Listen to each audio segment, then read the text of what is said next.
Hello friends, welcome to JD rainbow star education point में आप सभी का स्वागत करता हूं। आज हम जीएफटी टैट को एचपी बोर्ड द्वारा कंडक्ट करवाया गया था, उसका मैथमेटिक्स सेक्शन को डिस्कस करने वाले हैं। तो यहाँ पे जो 25 क्वेश्चन था वो क्या पूछा गया था, उसमें पूछा गया था कि यदि 76 को 7:5:3:4 के अनुपात में बांटा जाए तो सबसे छोटा भाग था उसको निकालना था हमने। ठीक है, वो कितना था। अब रेशियो दिया था 7:5:3:4। ठीक है, इन संख्याओं के साथ कुछ एक्स की लगी हुई है, किसी न किसी संख्या की कोई एक ऐसी संख्या है जिसकी इन सब से गुणा हुई है, तो गुणा करने पर कितना आएगा 76। ठीक है, अब देखिए इसको किस तरह से निकालना था हमने। टोटल कितना था हमारा, टोटल 76 थी और उसको जो 4 लोगों में बांटा गया था, ये कुछ 7 रेशियो में, 5, 3 और 4 में। अब इन सबका हमने क्या करना था, टोटल करना था। टोटल कितना होगा, 19 होगा। ठीक है, 19। अब 19 से हम 76 को भाग देंगे तो हमें कितना आएगा, 4 आएगा। या हम ऐसे बोल सकते हैं जैसे कि या 19 का कितना गुना 76 है, 19 का 4 गुना कितना है, 19 का 4 गुना 76 है। ठीक है, अब देखिए अगर 19 का 4 गुना 76 है तो अब सबसे छोटा जो भाग था वो कितना था, 3 था। और 3 भाग था तो इसको अब हम देखा इसका भी कितना गुना, 4 गुना होगा। ठीक है, कितना होगा, 4 गुना होगा। तो 4 गुना होगा तो 4 3 कितना आया, 12।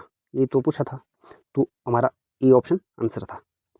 ठीक है, तो नेक्स्ट क्वेश्चन क्या पूछा गया था, तो 20 क्वेश्चन था। क्वेश्चन नंबर 20, यदि ए इज इक्वल टू 6 है तो बी इज इक्वल टू 17, तो एचसीएफ ए इंटू बी का। ठीक है, ए और बी का और एलसीएम ए और बी का मान ज्ञात कीजिए। अब देखिए यहाँ पे क्या करना था हमने कि जैसे कि एलसीएम 6 और 17 का निकालना था, कितना होता है।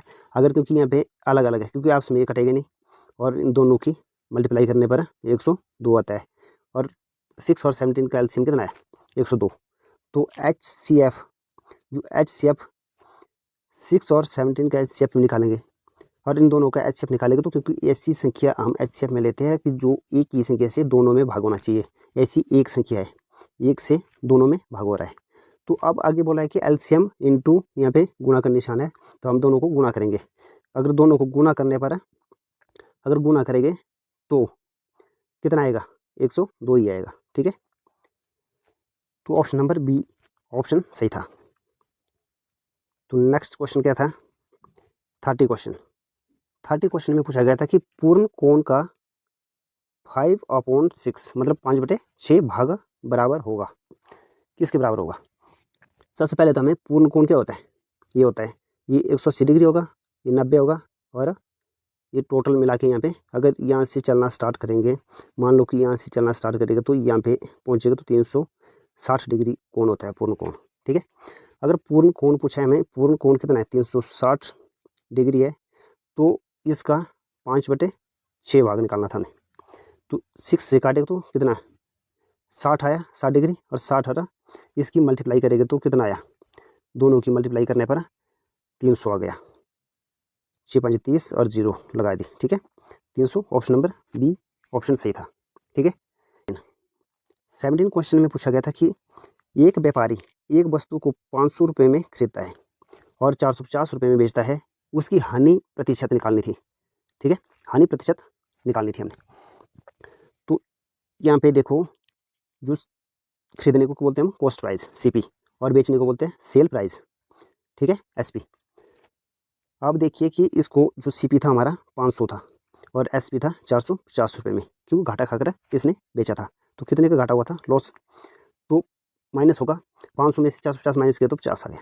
ठीक है, 50। अब हम क्या निकालेंगे, लॉस परसेंटेज निकालना था। लॉस परसेंटेज के लिए निकालते हैं हम जैसे कि हाँ, लॉस अपॉन सीपी इंटू 100। जो अगर लॉस परसेंटेज निकालते हैं हम तो ऐसे लिखते हैं लॉस अपॉन जो सीपी इंटू 100। ठीक है, इसके बेस पे रखना था हमने, जैसे कि सीपी कितना था 500 तो इंटू 100। अब एक 0 से 0 काट दिया, 50 से 50 काट दिया तो कितना बचा 10%। ये क्या था आंसर, तो ऑप्शन नंबर इसका भी बी था।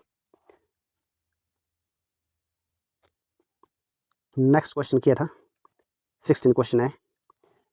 16 क्वेश्चन में पूछा गया था आपको कि जैसे 5 भुजाओं वाले एक नियमित बहुभुज, जो बहुभुज थी 5 भुजाओं वाले एक बहुभुज का बाहरी कोण का माप, जो बाहरी कोण का माप निकालते हैं, सबसे पहले आपको पता होना चाहिए पंचभुज।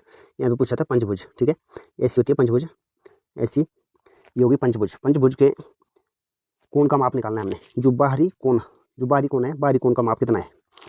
जो बाहरी कोण का माप निकालने के लिए हम क्या करेंगे, देखो